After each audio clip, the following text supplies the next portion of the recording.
before crowds filled churches to hear him preach, before newspapers wrote about impossible healings, and before entire towns whispered his name with awe.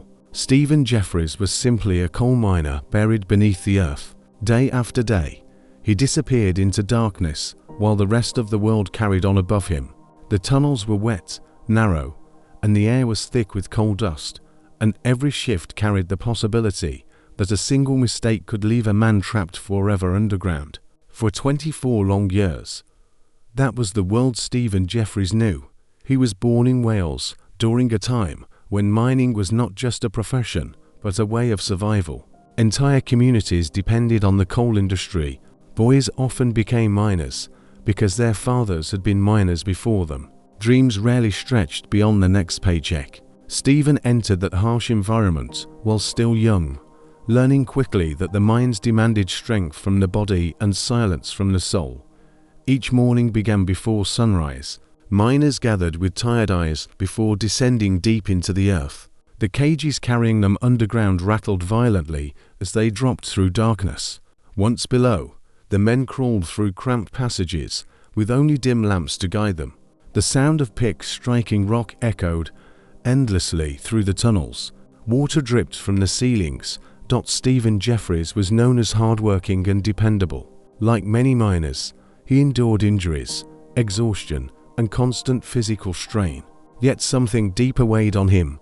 Beneath the grit and routine of mining life, there was an emptiness he could never fully explain. He watched men risk their lives every day for wages barely enough to survive. Explosions and sickness stole fathers, sons, and brothers with terrifying regularity. Death never felt far away underground. At first, faith was not central in Stephen's life. Religion existed around him, but survival consumed most of his attention. Wales during that era carried a strong spiritual atmosphere.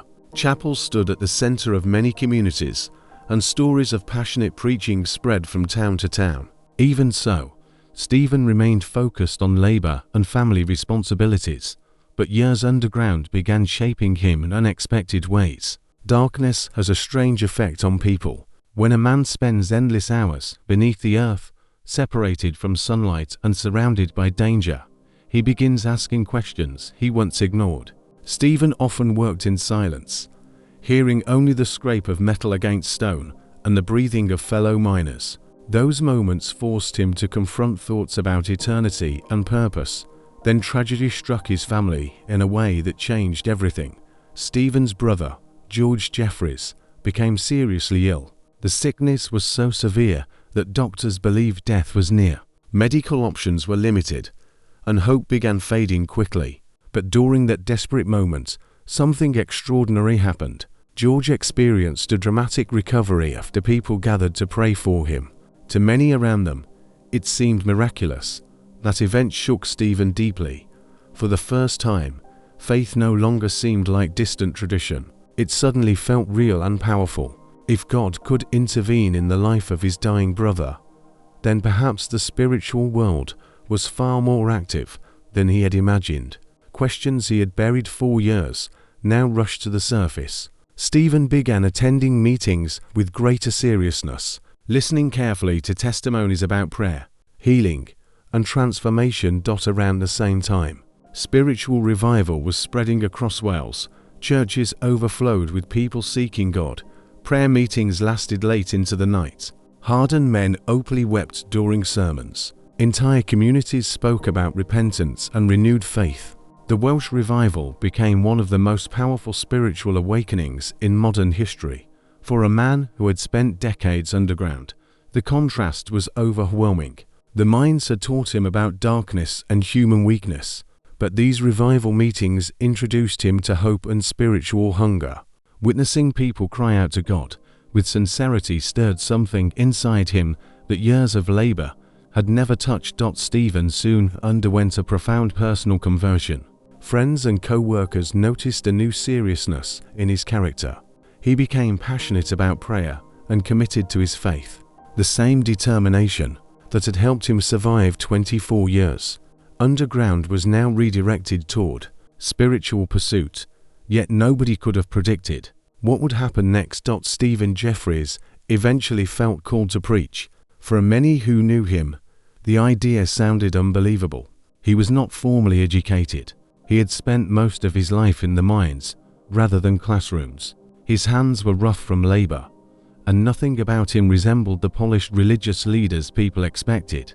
When Stephen first began speaking publicly, there was an intensity about him that audiences could not ignore. He spoke like a man who had stared into darkness for years and emerged with unshakable conviction. There was no artificial performance in his preaching. He spoke plainly, emotionally, and with complete certainty that God was still able to change lives. Crowds began gathering. People traveled to hear the former coal miner, whose words carried unusual authority. Some were moved by his story alone. Others became fascinated by reports that followed his meetings. Testimonies started spreading about people experiencing healing during prayer. Individuals claimed pain disappeared instantly. Others said lifelong illnesses improved dramatically after services, led by Stephen Jeffries. At first, many dismissed the stories as exaggeration fueled by religious excitement. Skeptics argued that emotional crowds could easily convince themselves that miracles had happened, yet the reports continued multiplying.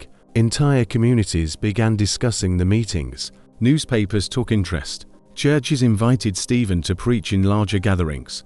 But the most remarkable part of Stephen Jeffries' story was the contrast. For 24 years, he had labored beneath the earth, surrounded by darkness, danger, and dust. Nobody would have looked at that exhausted miner and predicted that one day, thousands would seek him out hoping for a healing and spiritual transformation. Yet, sometimes history changes direction through the most unexpected people. And Stephen Jeffries was only beginning his journey. As Stephen Jeffries continued preaching across Wales, the former coal miner found himself stepping into a world he never imagined possible. The man who once spent his days surrounded by darkness underground was now standing beneath bright churchlights before crowds hungry for hope. But with every meeting that grew larger, the pressure also intensified. Expectations followed him everywhere. People no longer came only to hear sermons. They came carrying desperation. Some arrived with crutches. Others came supporting sick relatives, too weak to walk alone. Mothers carried children suffering from illnesses doctors could not cure.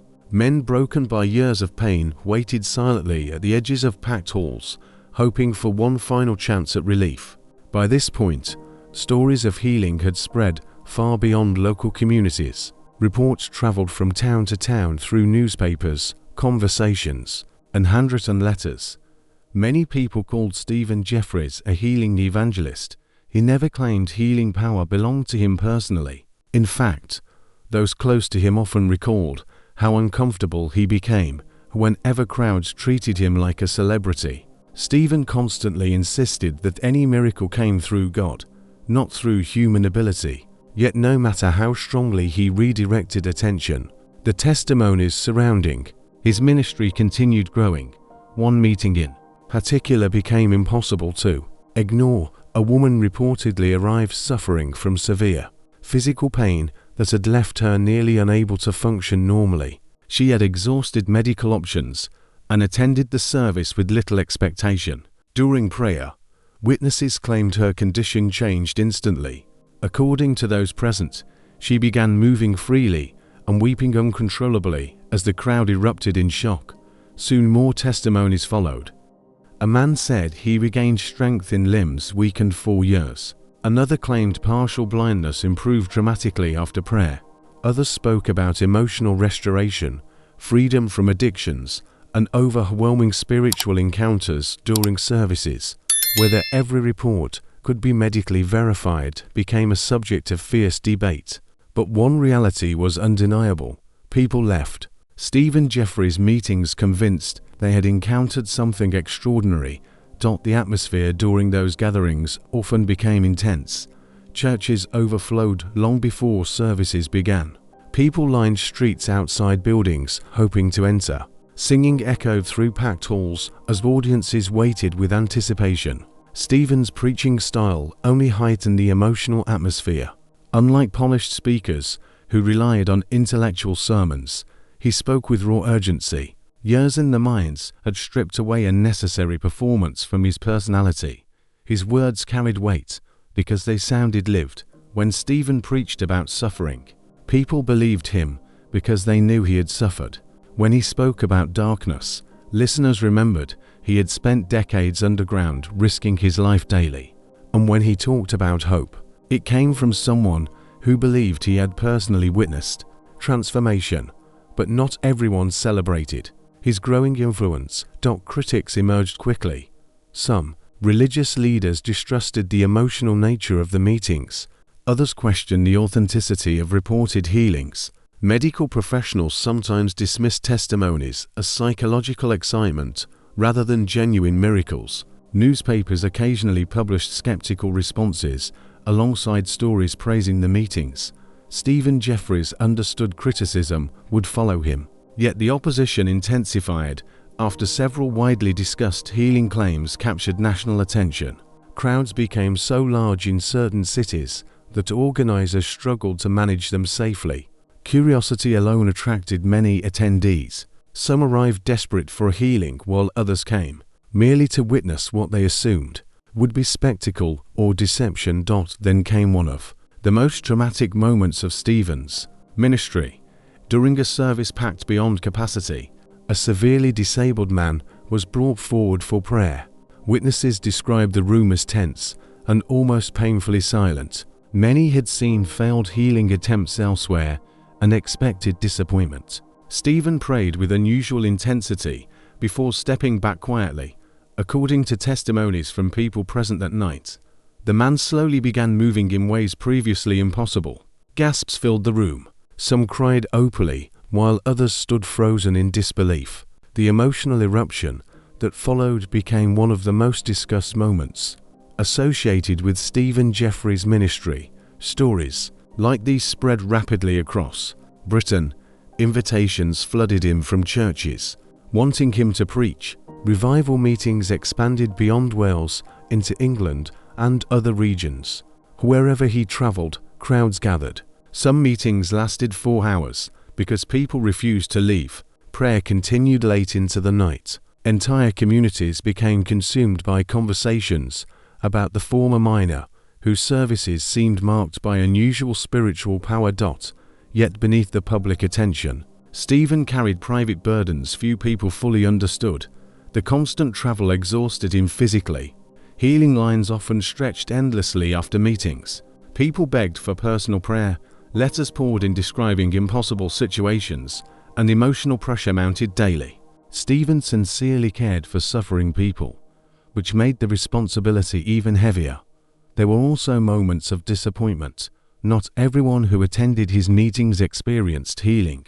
Some left unchanged physically despite desperate faith and prayer. Stephen wrestled deeply with those realities. He could celebrate testimonies of recovery while still grieving situations where miracles did not happen. That tension followed him constantly. Still, his conviction never weakened. He believed wholeheartedly that God remained active in human suffering and that prayer mattered. To Stephen, the purpose of healing ministry was never entertainment or personal fame. It was evidence pointing people towards spiritual transformation.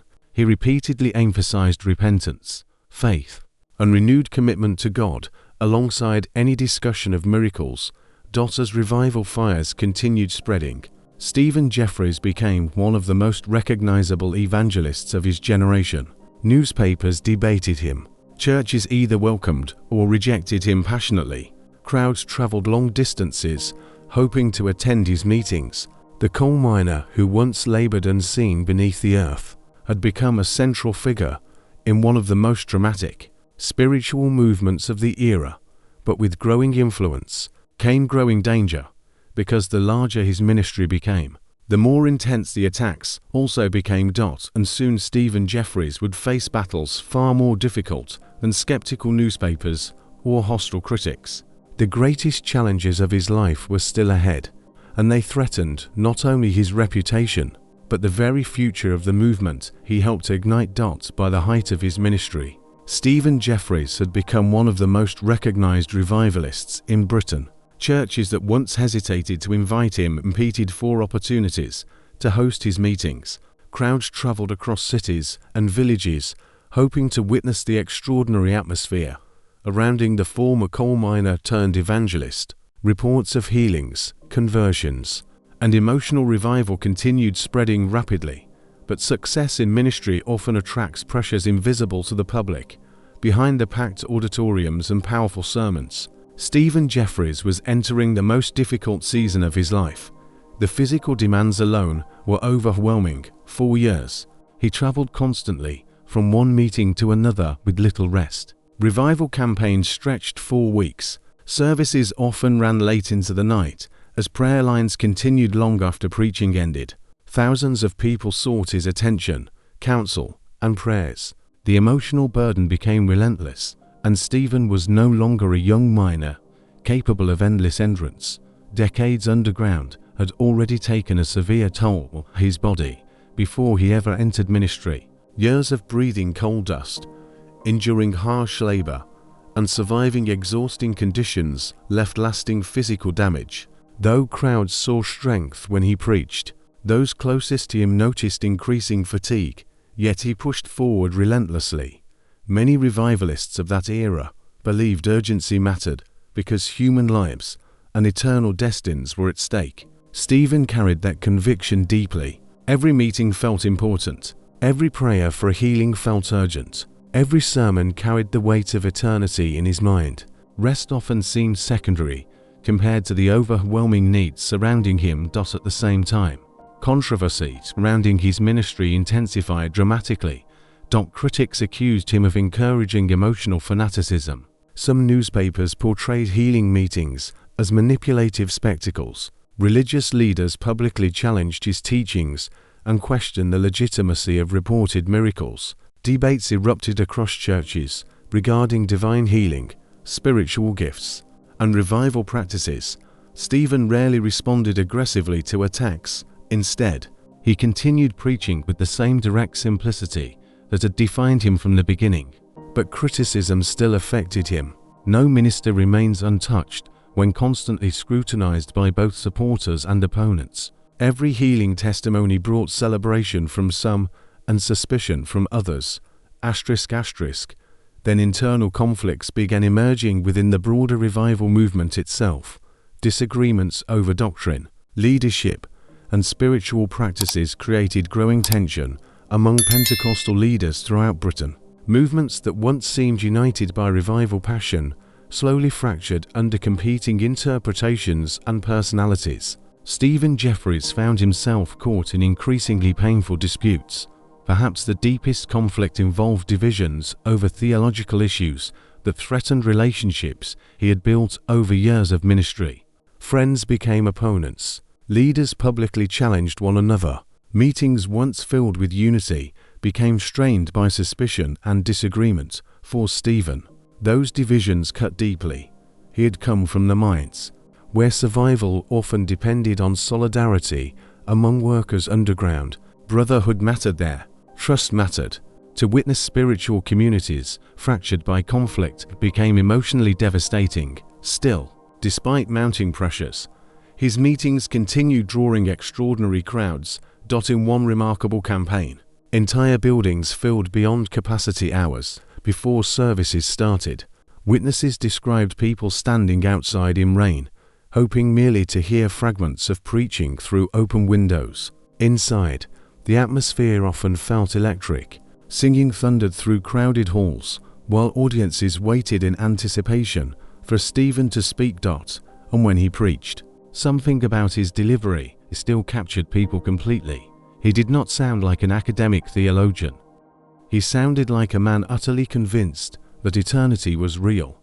There was urgency in his voice, because he believed human lives hung in the balance.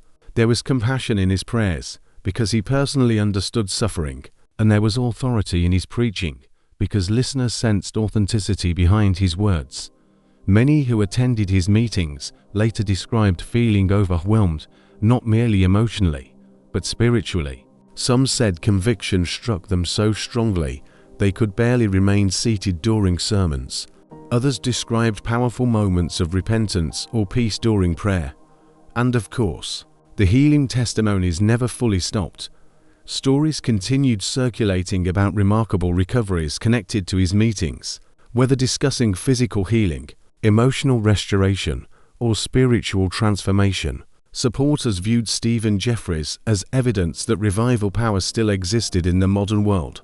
But privately, the strain on him was becoming impossible to ignore. Friends noticed periods of exhaustion and emotional heaviness.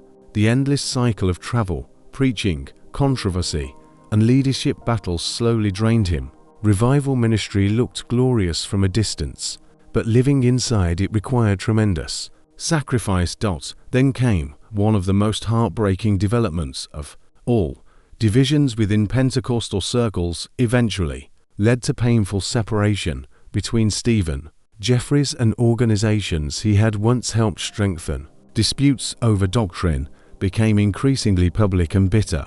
Supporters chose sides. Relationships fractured. The emotional cost was enormous for a man who had devoted his life to revival. Seeing spiritual movements divided wounded him deeply. Yet even during those painful years, Stephen never abandoned his core mission. He kept preaching. He kept praying for the sick. He kept calling people toward faith and repentance. And perhaps the persistence revealed the deepest truth about his character. Stephen Jeffries was never driven merely by crowds or reputation. If fame had been his goal, controversy might have silenced him long earlier. But the coal miner who survived 24 years underground possessed unusual resilience. Hardship did not easily break him. The mines had taught him endurance, long before ministry taught him visibility. Underground, men learned to keep working even when exhausted. They learned how to continue through darkness, uncertainty, and danger. Those same qualities now sustained Stephen through spiritual battles far more complicated than coal tunnels. Still, time was catching up with him. Years of relentless ministry and physical strain slowly weakened his health. The once tireless evangelist, who had filled massive auditoriums, could no longer maintain the same pace forever. His body carried scars from both mining labor and revival pressure. And though thousands remembered the dramatic healings and powerful sermons, Stephen Jeffries himself was approaching the quieter final chapter of his journey. But the true impact of his life would only become fully visible after the crowds faded and the meetings ended, because long after his voice grew silent, the story of the coal miner who emerged from darkness to inspire revival would continue spreading across generations. As the years passed, the enormous revival campaigns that once defined Stephen Jeffries' life slowly became memories. The packed auditoriums, the endless prayer lines, and the emotionally charged meetings no longer surrounded him every night. Time has a way of softening even the loudest movements in history. New voices emerged, new ministries appeared, public attention shifted elsewhere, but Stephen Jeffries could never fully return to ordinary life.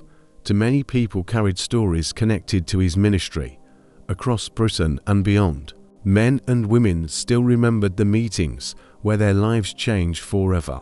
Some recalled moments of physical healing they believed impossible. Others remembered spiritual awakenings that transformed entire families. Elderly believers would later speak about the atmosphere in those revival gatherings with deep emotion, describing them as moments when heaven itself seemed unusually near. And at the center of those memories stood the former coal miner from Wales. By this stage of his life, Stephen's body had grown weaker. The combination of years underground in the mines and decades of exhausting ministry had taken a heavy toll physically. Yet even when strength faded, his conviction remained remarkably steady. Those who met him in later years often noticed the same qualities that defined him from the beginning: seriousness, humility, and unwavering belief in God's power. He never carried himself like a polished celebrity preacher. The roughness of his mining background never fully disappeared. In many ways, that authenticity became part of why people trusted him so deeply. He understood suffering personally. That mattered. Many famous religious figures speak about hardship from a distance, but Stephen Jeffries had lived inside it. He knew what it felt like to labor underground, while uncertain whether he would return safely home. He knew exhaustion. He knew criticism. He knew conflict. And perhaps because he understood darkness so intimately, his message about hope carried unusual credibility. As Pentecostal and revival movements continued expanding globally, Stephen Jeffries' influence quietly spread far beyond the meetings he personally conducted. Younger evangelists studied his ministry. Churches remembered the revival campaigns that once shook entire regions. Testimonies connected to his life continued circulating long after newspapers stopped reporting on him regularly. For many believers, Stephen became a symbol of something larger than one man's story. He represented the idea that God often chooses unexpected people. Not wealthy elites, not highly educated celebrities. Not individuals the world automatically admires, but ordinary people shaped through hardship. That truth resonated deeply because Stephen's transformation seemed so unlikely. A coal miner spending 24 years underground did not appear destined for international ministry. Nothing about his early life suggested crowds would one day gather hoping merely to hear him preach, yet history repeatedly moves through unlikely vessels. Moses spent years in wilderness before leading a nation. David was a shepherd before becoming king. The disciples were fishermen before changing the world. And Stephen Jeffries was a miner before becoming one of Britain's most influential revivalists. Perhaps that is partly why his story still captures attention generations later. It reminds people that obscurity does not disqualify purpose. 4 years underground, Stephen probably felt invisible to much of the world. Miners rarely received recognition. Their labor-powered industries, while their names remained largely forgotten, yet hidden within those difficult decades, qualities were farming inside him that later shaped his ministry. Endurance, humility, perseverance, and compassion for suffering people. Even the darkness of the mines became strangely symbolic. Because before Stephen Jeffries brought hope to thousands publicly, he first survived years buried beneath the earth where sunlight barely reached. It is almost impossible to miss the contrast. A man emerged from literal darkness and spent the rest of his life pointing others towards spiritual light. Eventually, Stephen Jeffries passed away in 1943. The crowds that once filled halls to hear him preach could no longer gather around his voice. Another generation slowly rose after him, yet death did not erase the impact of his ministry. In fact, for many supporters, his legacy only became clearer with time. Books documented revival stories connected to his life. Church histories remembered the extraordinary campaigns. Testimonies survived through families and congregations, and debates surrounding healing ministry continued long after his death. Even today, opinions about Stephen Jeffries remain divided in some circles. Skeptics question miracle claims associated with his meetings. Historians debate aspects of revival culture and Pentecostal movements from that era. Others passionately defend the testimonies and spiritual transformations connected to his ministry. But regardless of where people stand on those debates, one fact remains undeniable. Stephen Jeffries left an extraordinary mark on religious history. The coal miner from Wales stepped out of obscurity and became a central figure in one of the most dramatic revival movements of the 20th century. His story crossed boundaries of class, education, and expectation. He proved that influence is not always born in universities, palaces, or positions of privilege. Sometimes it rises from coal dust, exhaustion, and hidden years of hardship. And maybe that is why his story still feels powerful today. Because modern life often teaches people to measure value through status, visibility, and success. Yet Stephen Jeffries' journey suggests something different. It suggests that some of the most impactful lives begin in forgotten places, where nobody expects greatness to emerge. A miner walks into darkness for 24 years, then somehow emerges carrying a message that reaches thousands. That sounds almost impossible, yet history is filled with impossible stories. And perhaps the most fascinating part of Stephen Jeffries' story is not merely the healings, the crowds, or even the revival meetings.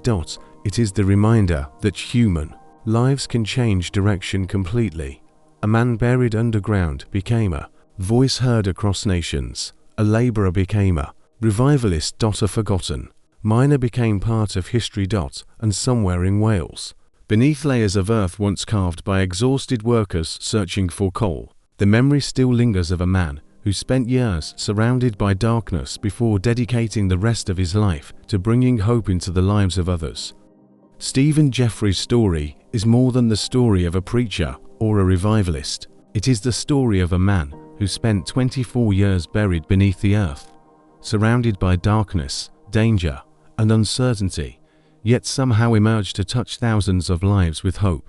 From the coal mines of Wales to packed revival meetings filled with testimonies of healing and transformation, his journey reminds us that extraordinary purpose can rise from the most unlikely places. History may remember the miracles and the crowds, but perhaps his greatest legacy was proving that no life is too hidden, too broken, or too ordinary for God to use powerfully. The miner became a messenger, and his voice still echoes through history today. If this story inspired you, make sure to like this video, subscribe to the channel, and share it with someone who needs encouragement today. And before you go, drop a comment below and tell us what part of Stephen Jeffries' story impacted you the most.